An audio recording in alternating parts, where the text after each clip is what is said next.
Good day, good people. My name is Brad King, and you are watching and listening to the Downtown Writers Jam video podcast, which is part of the Solid Listen Podcast Network. We're coming to you from deep inside the holiday bunker today. We're in the home stretch for Christmas. For those of you that celebrate that, clearly we do. Christmas has exploded here. Just back from New York City. Was our second Writers Jam excursion. Went down to see Laura Zlatos' play, The Empress of Jupiter. Took some writers out. Now we're finishing up preparations before we get out of here for the holiday break. Even though we will not be recording new shows, we have shows coming to you all the way through the new year. So don't forget, keep listening. I know you're going to be cooking and baking and wrapping stuff and avoiding your family, all kinds of reasons to listen to the podcast. We will have podcasts coming out. I am super excited for today's program. I just had a lovely conversation with a really smart writer, Rachel Krantz, whose book Open, an Uncensored Memoir of Love, Liberation, and Non-Monogamy, it comes out in January. And normally I would wait until a little closer to put this out, but it's Christmas, and I feel like you should be pre-ordering books, both for you and for other people. Just because it's not out yet doesn't mean that it can't be a gift. And this is a really important book and a really important conversation, and not just because I had it, because the topic is one we've had on the show with some other people. Angela Chen with her book Ace, Nina Aaron, whose book Good Morning, Destroyer of Men's Souls, Melissa Falabino with Tomboyland, Allison Wood with Being Lolita, all talk about sex, sexuality, lifestyle, what makes us human, the ability to talk about these things. I just think these are really important topics. And she's such a kind, interesting, smart writer that this went on a bit longer than we normally do on this. But I think it was fascinating. I think you're going to think it's fascinating. So if you don't know Rachel, she's a journalist and one of the founding editors of Bustle.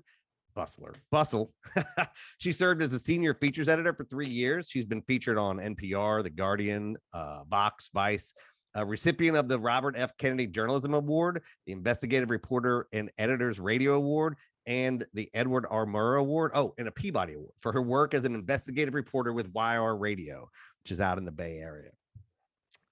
So this is an accomplished journalist who is mining her life to tell a really important story. And when you get to the end of this interview and she talks about all the ephemera that she had to write this, it's fucking outstanding and amazing. And I frankly was like, you'll see, like, I'm a little shook when she starts talking about this because it's just outstanding. So I'm excited to read the book. I'm excited for this conversation. I'm excited for you to hear it. If you are a listener of the program, now's where you jump ahead like 3 minutes. And if you're not, have a little business. So these video podcasts come out on Monday and Friday. And the Jam proper, our hour-long show, that comes out every Wednesday. A couple things that we need you to do to help us spread the word. First, leave us a review. Head over to Apple Podcasts if you have an iPod. If you don't, go to the Facebook page, The Writers Jam. Click on the review button. Leave us a review. You can leave us a star and written reviews in both of those places. Also, if you have people that love books in your life, or people that you think might love books, or people that are just interested in these topics, tell them about our show. It's the easiest way for us to grow. It's the easiest way for us to help writers find new audiences. Head over to our website, thewritersjam.com. You can see the video podcasts. You can also check out the book reviews that we have, and then you can immediately buy the book by clicking on the bookshop link, and you can support local and independent bookstores across the country. Sign up for a monthly newsletter, and you can support everybody on the Solid Listen Network by clicking on that Patreon button. And for just $1 or $5 a month, you can get bonus episodes and commercial-free episodes, all this stuff. Malls and Nicole are building out the whole shebang. Chevy Stevens and I are plotting out a new Patreon-only show. I think it's going to be called the Speakeasy Sessions. You're not going to want to miss it, so get signed up for that. And look, I know it's the holiday season, and I said earlier, like, you got a bunch of stuff, listen to podcasts, but I appreciate you stopping by the bunker to spend time with us. I know it's busy. I know you have lots of opportunities to listen to other stuff, so we appreciate you being here. I hope that you are having a good holiday season, however you choose to celebrate, whatever you choose to celebrate, and I hope that December brings you all the light and love and laughter that you deserve. And now I hope you will sit back for about 45 minutes and enjoy my conversation with the absolutely wonderful and fascinating Rachel Krantz. I think I've always kind of been wired to understand the world this way. Like, I was never someone who imagined fictional stories, but I was writing little books since I was in second grade, and they were like travelogues and stories about, my best friend. And so I was always kind of writing memoir, writing nonfiction, and it kind of went from there. But I think in this case, it was strange with this book that I was approached by an agent after someone saw I had written a few articles in a rushed attempt to kind of digest my newly open relationship.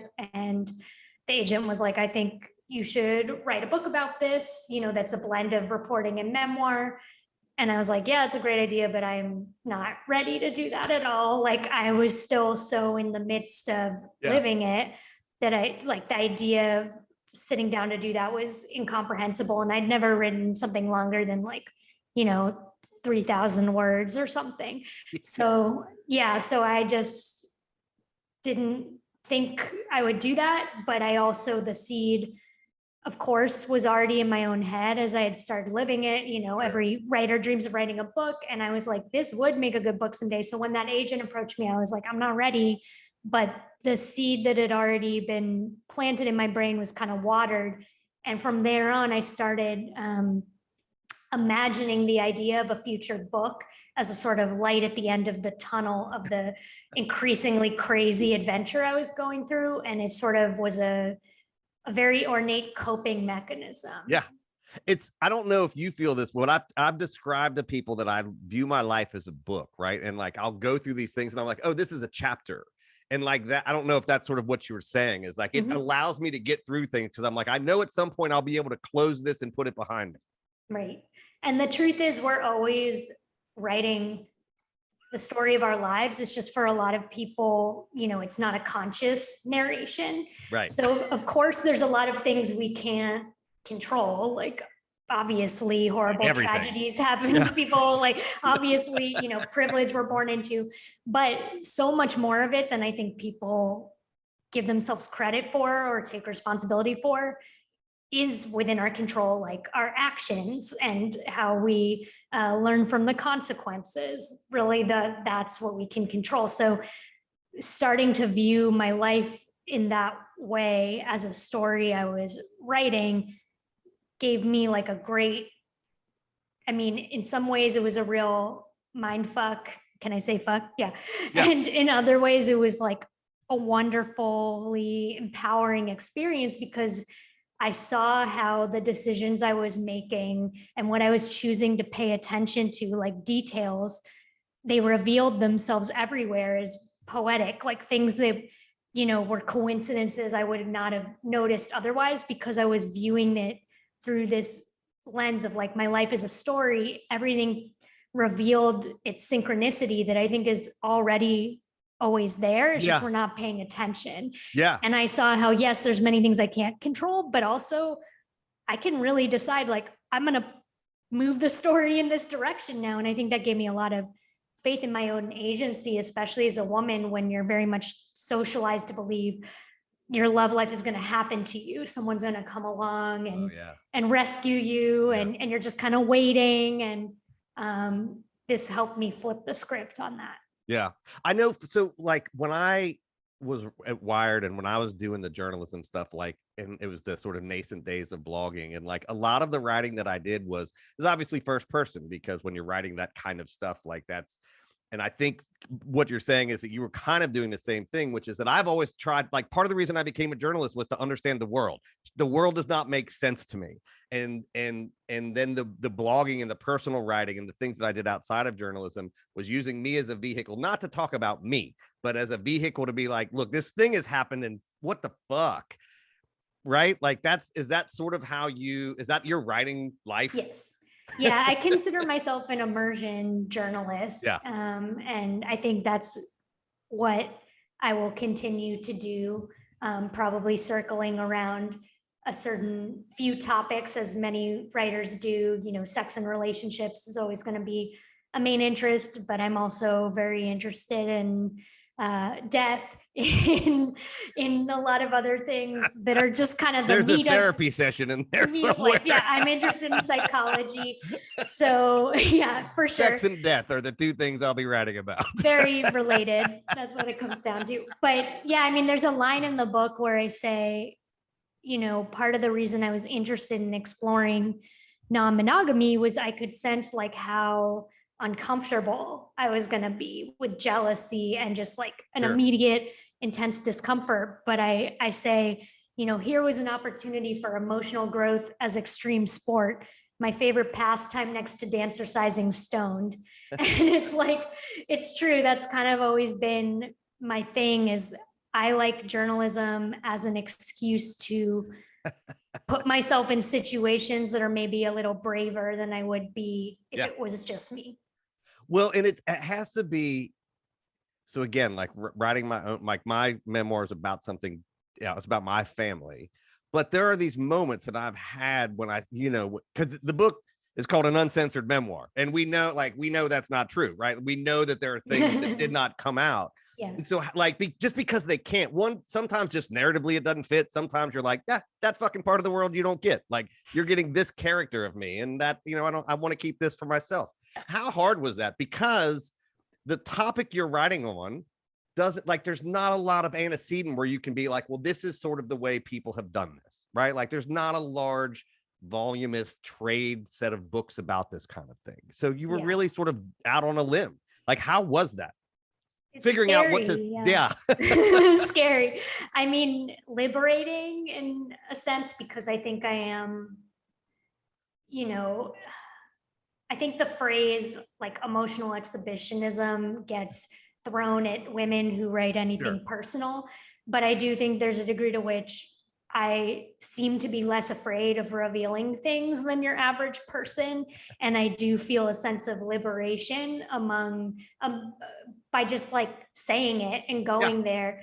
And hopefully, I guess I feel motivated that hopefully that helps others feel less shame, because I think like in our world, especially when it comes to things related to sex and gender, there's so much shame. And I think that it's a very destructive emotion that causes people to hide things and then and feel anger and suppress all this stuff, and then that leads to other dangerous things. So I sort of feel like I felt a sense of responsibility to tell the truth and expose as much as I could, and like really push myself to do that, because I felt like, of course you can't reveal everything, but if I was holding anything back consciously in order to make myself look good, I feel like the reader can always feel that. Oh, yeah. And so I'm not really interested in that. Like, I'm the most flawed person in the book, I think, you have to be, right? Yeah. If you're going to do that, you have to be. Otherwise it comes off like it's like a comedian that makes you the butt of the joke. Well, the comedian looks like an asshole. Like, if you're like, you just have to do that. And that's a hard I think that's as a writer, a hard thing to figure out, because you never know how it's going to be taken until it's too late to fix it. Right? Yeah. Like, and that it's an impossible line to walk, because already when you're writing memoir, you're called narcissistic. And if you're a woman writing about her sex life in any way that's not completely self-deprecating, it's like, oh, she's doing it for the attention. She's, so I just kind of knew right away, like, it's a losing game. So like, starting from that premise and trying not to let that stop me, I thought like, what feels true, and what would I have appreciated reading when I was kind of at the beginning of this journey. And I felt like it was something that would have really admitted to all the low points as well as the high points. And I think non-monogamy is just, people are gaining to have even basic acceptance of it as a lifestyle, that like with a lot of things, there's not as much discussion of the ways it can go wrong, because it's still so stigmatized. We're just trying to say this should even be a valid way of living. And look, it's not it's not all these stereotypes. But I think the problem with that is you're not really going to have mainstream acceptance until you show that it's flawed, just like any other relationship model, and is going to have a series of varied outcomes, just like any monogamous relationship would have every variety of outcomes from abusive to wonderful, and there's going to be everything. I mean, if there's humans involved, like my favorite George Carlin quote is, I trust people, I don't trust them in groups of three. Right. As soon as somebody can square off against somebody else, doesn't matter what you're doing, like that the pettiness of human nature is going to come out, whether you mean it or not. And I think I had Angela Chen on here. I don't know if you know her book Ace, about asexuality, and Melissa Falavino, who wrote Tomboyland, who wrote about BSDM. Like I've had these series of authors who are sort of beginning to explore this, and all of them have said kind of what you just said, this idea that, like, look, there's this gradient of sexuality and that exists, that's always existed. There hasn't been a lot of people talking about it. And so every time you write about this, at least in our modern world, it's new, right? And so it's hard to encompass all, like, your job is to encompass all of the things, because there's not 1,000 books that people have read. Yeah. So, like, I think that has to be the thing that weighs most, is like, well, fuck, how do I tell my story, but also represent an impossibility, which is showing impossible. Yeah, I mean, I think my solution was to show the reader how I'm grappling with that as the story is happening, and like how worried I am, because I was like, before I even started writing it, what if I represent BDSM badly, because it's also about that community? What if I represent non-monogamy badly? What if I represent, like any of these things? It's an impossibility as a writer to do that. Yeah. And it's unfair to expect writers to be able to do that, because a story is a fucking story. It's not a bullet points of everything that exists. That would be a terrible book to read. Right. Yeah. No, it's boring. And you see writers sometimes trying to continually remind the reader of that throughout the book, and it can get a little exhausting. So it's a very fine line to walk of, like, I just tried to basically show myself grappling with it narratively, put that in the introduction, and have let it go. Bringing in other voices besides mine to show a wider array of other people's experiences, and also to contextualize. It's very much a narrative book that reads like memoir, but it's contextualized throughout by all these different experts and psychologists, whether in the text itself or the footnote. So you're kind of like reading me as the case study, and you're reminded by all these outside voices of, like, this is the greater context in which this lives. This is how this is reflective of greater trends or not, So hopefully that helps check the reader as well. I had Nina Aaron on the show, who wrote Good Morning, Destroyer of Men's Souls, which I had on only because, before I'd read the book, only because it's the greatest book title that's ever been out ever. But it's a memoir, but it's not. Like, it's really, like she said, like, I gave you the salacious details of my life, but most of the book was this sort of reporting outside of it. She's like, I was going to teach you some shit while you read this, and not make it this other thing, right? And that was her. She was like, that was my way to get people in, because I know it's going to bring them in, but my life is not fodder for you, right? Like, you're reading my book to learn what I want you to learn. Like, was there some of that going on? Yeah, well, I mean, the Publisher's Weekly review, I was really happy, had the line, seduces and educates in equal measure. And I was like, oh, that should go on my tombstone. Right. Like, I feel like that's my Sex my goal. And death. You brought it back around with that. Yeah, exactly. And I think that also, like, part of the political statement of this book is that a lot of times we like to put things in these binary boxes of, like, either it's a respectable journalist who, is obviously not going to be, like, writing about details of her sex life, or it's someone who's kind of not respectable or not serious, or whatever, who's just going to write confessional erotica. Right. And this book is very much like, you're going to be hopefully getting turned on at certain moments in this book. And then the next, you're going to have to be, like, reading some statistics and learning about the context for, like, why you just got turned on possibly. And so, I think it's another tool, and it's ridiculously indicative of our culture, of how we try to relegate sex into some box, and also particularly, like, female sexuality or queer sexuality, that it's like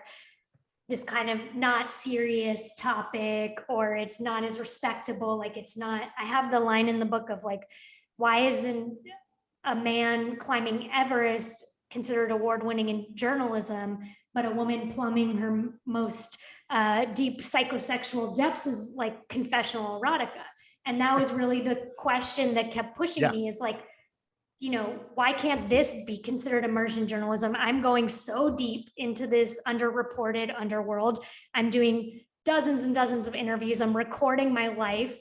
I'm, you know, doing all this research and reading, reporting this story for like 5 years, but I still see, even with how the book is being marketed, how the book is initially being received, of course, like, you know, the headline becomes more salacious, and that's, Sure. I understand whatever gets people to the book, but I haven't, you know, this is the first interview where we're like talking serious craft or like the things behind that. And there's this kind of thing of like, when you write personally, especially about these topics, people don't, they think it's like a diary entry, but it's not. It takes, it's a lot of work. It's whenever I work with young writers, I always tell them, like, you know, your first draft is probably going to be a diary entry, and then we're going to turn it into a story. Like, nobody cares about event.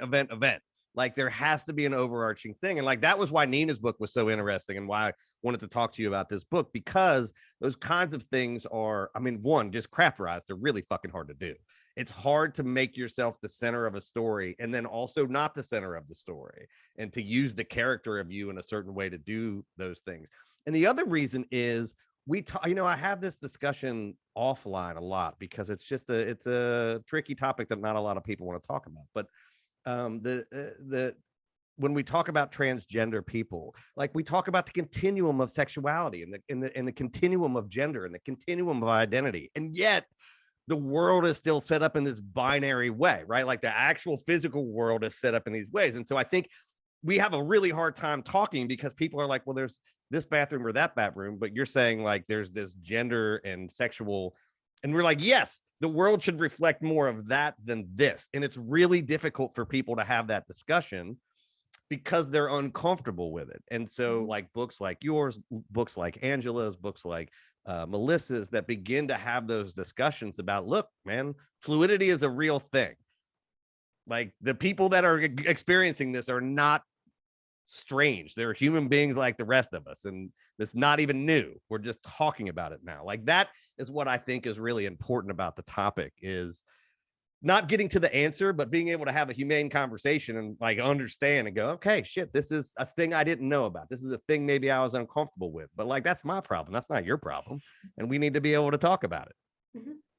Yeah. Well, I mean, people definitely learn to empathize, you know, all those studies through reading, fiction, especially. So, and I just think narratives, when you look at how far like the queer community has come in terms of acceptance in this country anyway, in the last 15 years, I think you can point to so many different TV shows and movies, and a lot of them, you know, maybe started as books or screenplay, you know, they start with written words. So I still do believe in the power of narrative to be kind of one of the main ways that people expand their potential circle of compassion. Oh, 100%. We talk about that on the show all the time. I was a reading teacher. I am convinced the first place that you experience empathy is through reading, because you have to embody some, like, even if you're 2, 3, you're embodying somebody else's story and that character in your head. It's by definition empathy. Right? And so that's why, like, these kinds of books, and we traditionally think of that as fiction, right? And not as nonfiction. So also crafting a book that's nonfiction that allows that to happen is really, really fucking hard to do.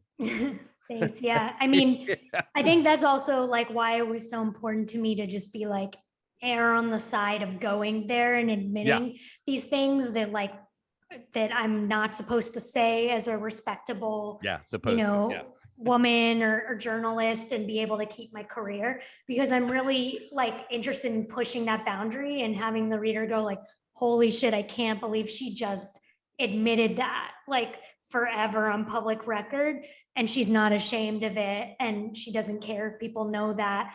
And hopefully that helps do my teeny little part to widen the scope of like what other people can admit to in writing, and they'll all have different experiences than me, and that's the point, but just that it shouldn't be this shameful, secretive thing to talk about so many of these taboo issues. Yeah, particularly since literally every parent is trying to keep their kids from having sex. Like sex is like the most human thing that we do, right? Like it is the thing that like everybody can relate to. And I'm not telling you anything you don't know, like all the things that people have done over the years. Like I know my friends, like I know the shit that they've done. And so when I see them talking in a certain way, I'm like, this is not my experience with you at all. Right. And so why are we afraid to have that conversation? Because like you've said, and I'm sure the statistics bear out that people that have to hide those things have higher depression, suicide, like all of the things. They have probably a shorter lifespan for lots of stress, anxiety, all the things. Like it's fucking just unhealthy. And worse relationship outcomes. Yeah. Just so many detriments to doing it. And I think also that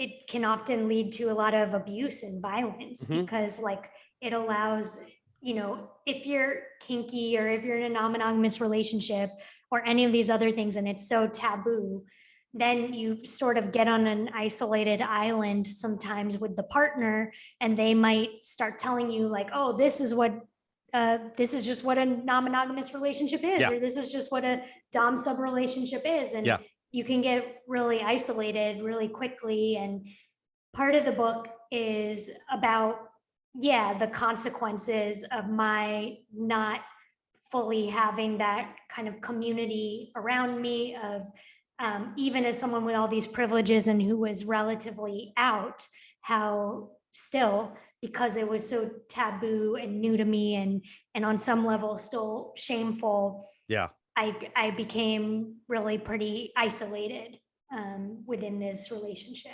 Which, and everything that we know about, like anybody that knows anything about any kind of relationship, isolation is that's step one, right? Like that's step one of an abusive relationship. Yes. And so having that layer of not being able to talk about it, right? Like I'm in trauma therapy, right? And the first thing we always talk about is what is in your head is worse than what is in the world. And people that don't allow that to get out of your head, that's what happens, right? Like that's the thing. And so you need to actively pay attention and push out against that. And that's got to be doubly, triply, quadruply difficult for a woman to, like, I don't know if people understand, like, it's hard, I think, for people to understand why it might be hard for you to talk. But for me, I'm like, well, yeah, no, that fucking makes absolute sense, right? Like, the world is set up to keep you from talking. Right. Yeah. And I mean, I think that I had a lot of internalized messages of, thinking like after I was violated, like, literally saying to myself, like, what did you expect? That's what I mean. You're bisexual, you're now, non-monogamous, you're kinky, and I would call myself like a greedy slut in my own mind. And it was like, so what did you expect to happen to you? But like, that's really messed up. And I mean, I think that a part of me knew that, even as I was living it. And that's why the recording my own life became this coping mechanism. And as I fell further and further into this dynamic that's at the center of the book, where there was just a ton of gaslighting and emotional manipulation, to the point where like I didn't trust my own sense of reality anymore. I didn't trust my own judgment. I was told it was incorrect on a regular basis. I was remembering things wrong. So I literally started, with his consent, recording so much of what was happening. Oh, no shit. In this attempt to be like, okay, I'm going to have a solid record of what reality is, because I don't understand anymore. And I think that's a lot of what the book is about too, is, it's happening at this era of like Me Too. And here I am, this woman who starts out like pretty confident and intelligent and sort of thinking like, oh, I would never like fall into that kind of dynamic, just like everyone thinks at the beginning of that situation. It'll never happen to me. And then you watch it like very incrementally, like yet predictably, like there's some very predictable ways that patterns these things tend to follow. It happens over years, it's not just like suddenly that you get to that point. but I have this sort of unprecedented, detailed audio record of how that happens and how the conversational dance happens and what gaslighting actually is. And so then I have psychologists, looking at the transcripts and commenting like, here's what's happening here, and really breaking it down. Yeah. That is fucking brilliant and fascinating. And like, I just as a writer and as a journalist, I'm like, oh my God, like that, even looking back on it now, like later, it must be something that is super powerful to you. And also like the further you get away from it, it becomes more clinical. Like, what the fuck? Like, what was this? And what was that? Like, is that? Yes. Yeah. It's thank you. I mean, it's been very therapeutic, also very like re-traumatizing a lot of the times. Yes. And you're in therapy, right? I think yes, definitely. Yeah, okay. I had to do it for myself to just understand like what the fuck happened once I emerged. Like, how did to kind of retrace the steps of like, I know I'm a smart, strong person. How did I get to the point where I lost all faith in that, where I let someone else's judgment and mind take precedent and overcome my own? And I knew it had been very incremental, but it was like an impossible thing to explain. So then having those transcripts, I had way too much material.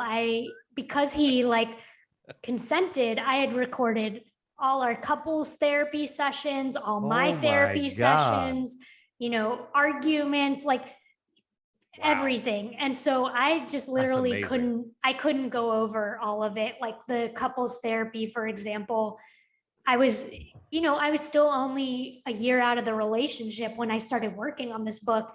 And I would start like having a panic attack and being right back there.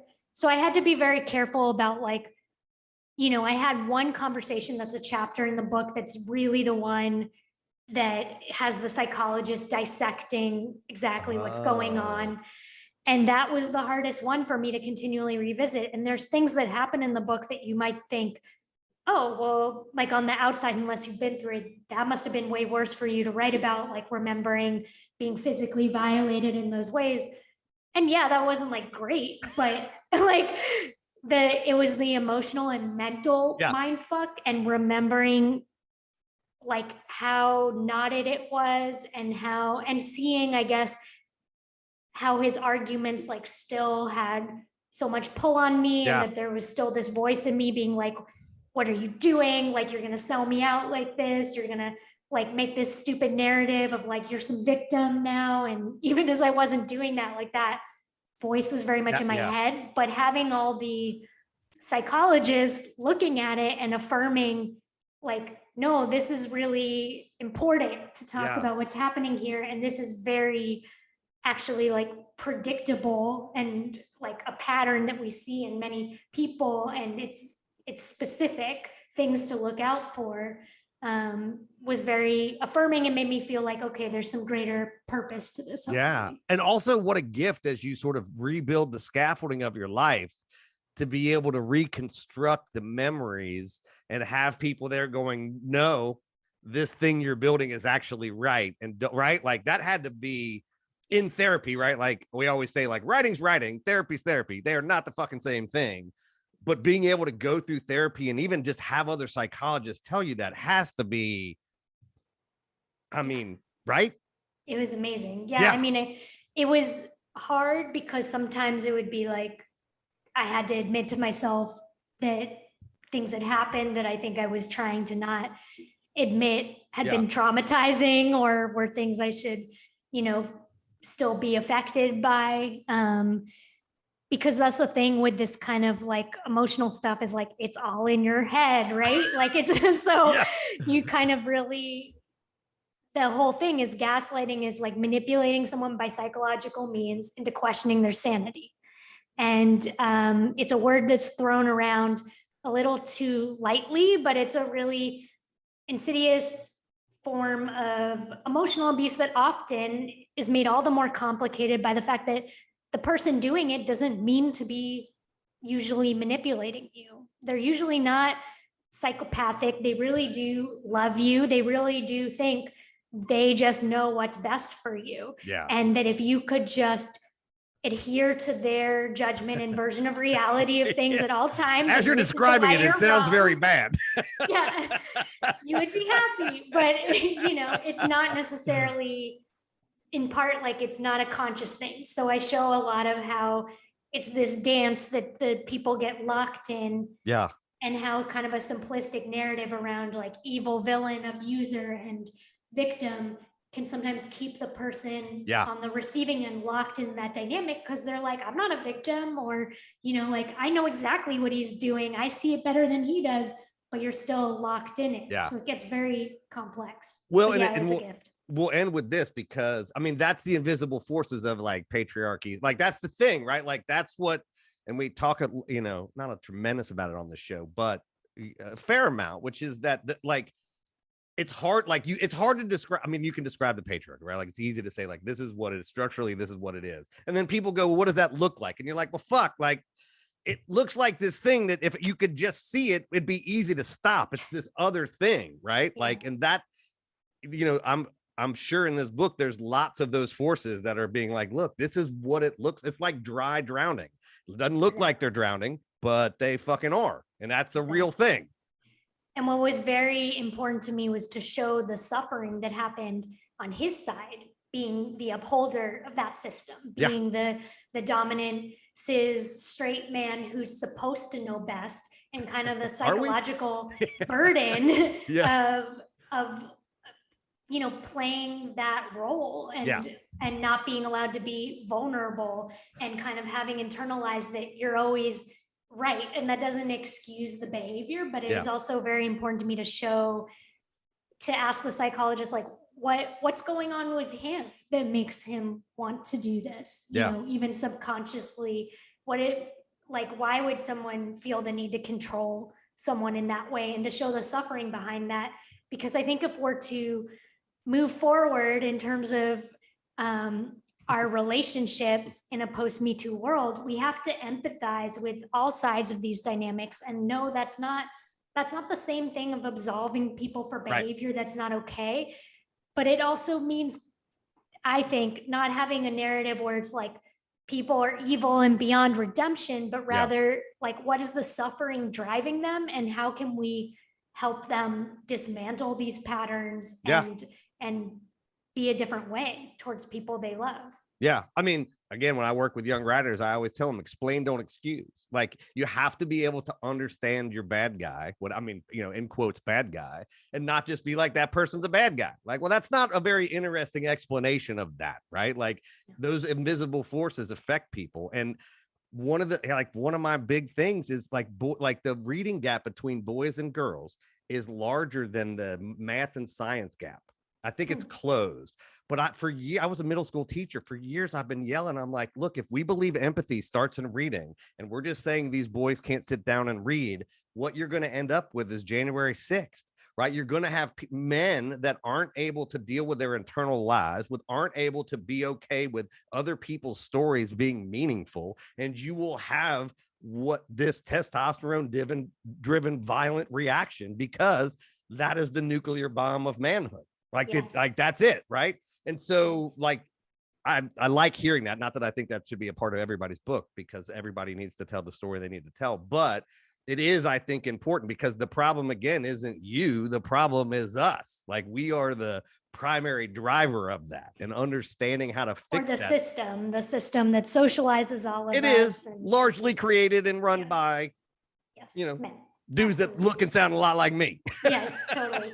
And that's fascinating about the reading gap. I didn't know that. That's really sad. And it makes a lot of sense. And it's a great example of how men suffer under these systems too, incredibly. And as much bullshit as I've experienced as a woman socialized in our culture, and as many boxes as it puts me into, I would never trade it, because I'm like, I can't, as an emotional person and romantic and artist, like the box of being told you're not supposed to be like sensitive or vulnerable with your feelings, unless they're anger, is like one of the most oppressive things. Emotionally. It's a nightmare. It's a nightmare. It's awful. And so I think talking about the way these systems are hurting men too, even if they're the ones behind them. Yeah.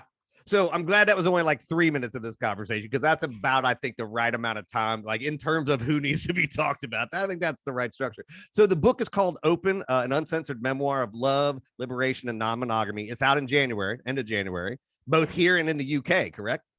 Yeah, and some other countries it's going to be coming out too. So that's exciting. Yeah. Like, I have it pre-ordered already. I'm very I'm really looking forward to reading it. You are a fucking delight, and you are charming, and I really look forward to seeing what you're doing, because the stuff that you're doing is the hard kind of work that, when you can put it in writing, always makes for good stories.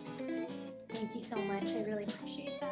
Well, there you have it. That was Rachel Krantz, whose book, Open, an Uncensored Memoir of Love, Liberation, and Non-Monogamy, is out this January. So you're going to do what a good literary citizen does and go pre-order that book from bookshop.org. It's going to ship, if you're in the U.S., January 25th.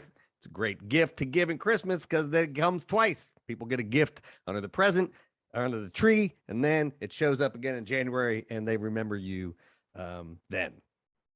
That is my pitch. Do that. I did already. Before we get out of here, just a couple reminders. If you like what you heard today, we ask you to do two things at the top of the show.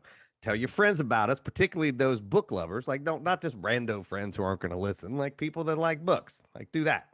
And leave us a review, either on Apple Podcasts if you have an iPod, or over at the Facebook page, The Writer's Jam, under that little reviews tab.